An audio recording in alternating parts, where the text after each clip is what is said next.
Di Kulon Progo, kesabaran warga telah mencapai batasnya. Janji yang tak kunjung pasti membuat mereka turun ke jalan. Suara tuntutan keadilan menggema mempertanyakan nasib ganti untung proyek strategis nasional, Jalur Jalan Lintas Selatan. Pembangunan Jalur Jalan Lintas Selatan atau JJLS adalah proyek raksasa yang diharapkan membawa kemajuan. Namun bagi ratusan warga di Kelurahan Karangwuni, Glagah, dan Palihan, proyek ini menyisakan ketidakpastian yang pahit. Sudah berulang kali audiensi dilakukan, namun janji tinggal janji. Proses ganti untung macet, meninggalkan warga dalam kebingungan. Lebih parahnya lagi, banyak warga yang telah menjadikan slip ganti untung sebagai jaminan di bank. Kini, tanpa uang ganti untung yang cair, mereka justru terjerat utang. Kamis, 9 Oktober, menjadi puncak amarah mereka. Dengan 2 armada truk, sekitar 70 warga menggeruduk kantor Badan Pertanahan Nasional, BPN, Kulon Progo.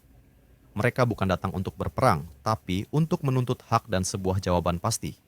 Aksi ini akhirnya memaksa para pemangku kebijakan untuk duduk bersama. Audiensi terbuka digelar. Wakil Bupati Kulon Progo, Kepala BPN Kulon Progo, hingga Kepala Kanwil BPN DIY turut hadir mendengarkan keluh kesah warga. Dalam pertemuan itu, terungkap sebuah fakta mengejutkan.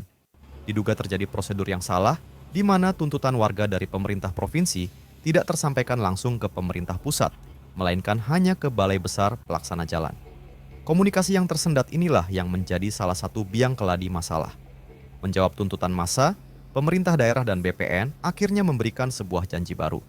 Sebuah janji yang kini dipegang erat oleh warga. Kepastian proses ganti untung ditargetkan akan keluar pada bulan November. Tak hanya itu, sebuah satuan tugas atau satgas gabungan yang terdiri dari perwakilan warga, Pemkab, dan BPN akan dibentuk. Tugasnya, mengawal tuntutan ini hingga langsung ke pemerintah pusat. Janji inilah yang membuat warga akhirnya membubarkan diri dengan tertib. Aksi hari itu berakhir, namun perjuangan belum usai.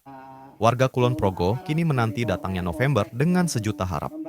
Akankah janji kali ini benar-benar ditepati atau hanya menjadi pengulangan dari kekecewaan yang lalu? Publik akan terus mengawasi.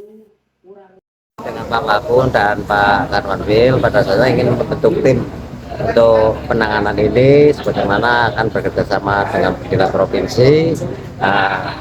Keterkaitan masalah suratnya ke Kementerian PUPR langsung pusat.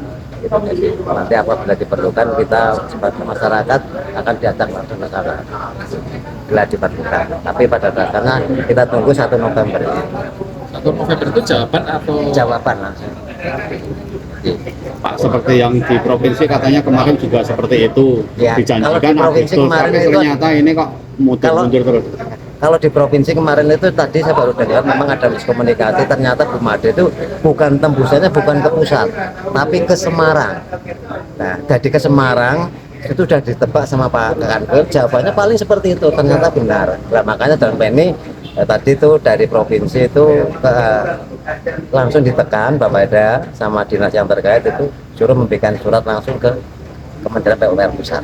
Nanti biar dikawal sama kita juga Pak. Pak, bisa tanggal 1 November tidak ada kepastian warga tidak? Yang jelas komitmen warga kan kita istilahnya hanya satu, ya adanya proyek ini kita tolak, gitu karena yang jelas sudah 6 tahun berjalan, tetap karena itu komitmen tetap kita tolak. Ya, oke.